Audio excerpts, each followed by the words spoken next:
Gateway News here with Commerce City Mayor Paul Natal. Paul, thank you for talking with us today. We just want to get some of the facts. You actually have forced her out of her position as Mayor Pro Tem. Could you please explain what your opinion about that is? Okay. And before I answer that one, I just want to say thank you for coming out here and welcome to my home. Reference the first question. Reba Droner and I have been friends for a long, long time. Reba was actually one of the people that had me run for council the first time, and also helped me make the decision to run for mayor when I ran for mayor a little over a year ago. I'm really unsure what had taken place, but we reached a time when it didn't appear that we were on the same path, and we had a lot of disagreements, and I kept trying to work through them with her, but we reached a point where she wouldn't answer my calls, she wouldn't sit down with me, she was more set on her own path. The last time that we spoke, I just made a comment to her about, if this is so bad and if you are having so many challenges, you may think you may want to resign. But that was the last words that we had.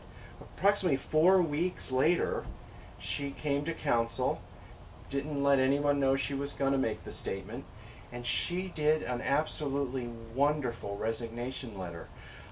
It was very positive. It talked about all the good things that we had accomplished together. And at that point, I said, well, it appears that she's worked her way through this, and she's on to go to the next part of her life. It wasn't until someone after that that I found out that things were not as I had thought, and she was not as happy as she led. But at no time did I force her out.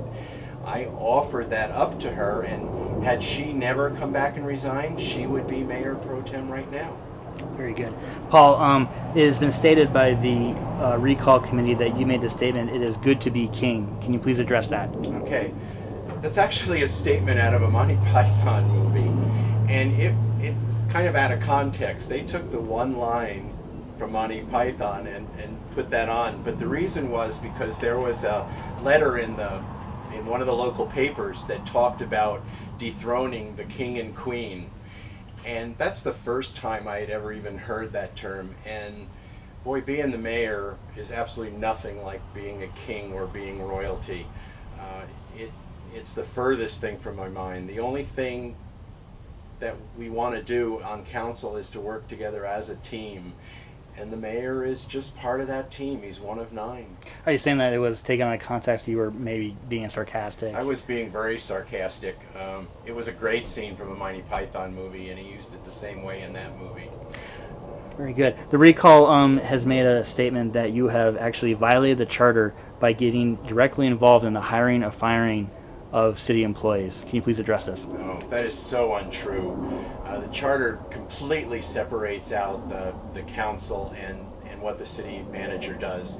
At no time have any of us on council tried to influence what Mr. Flannery is doing. The reason we brought him on board was because we could tell he was going to be his own man. He would understand what the council's vision for the city was, and he would find a way to approach that vision.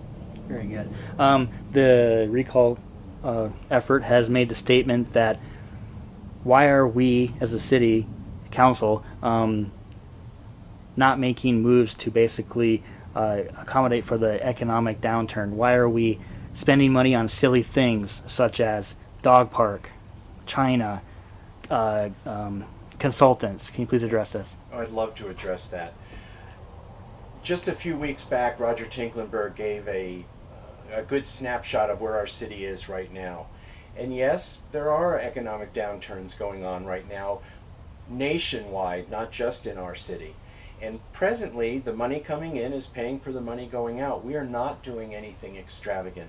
When you look at the dog park, that entire park was done by our employees, which was absolutely wonderful with the exception of the fence. And this is a big benefit to our citizens for very little money. Reference the China trip.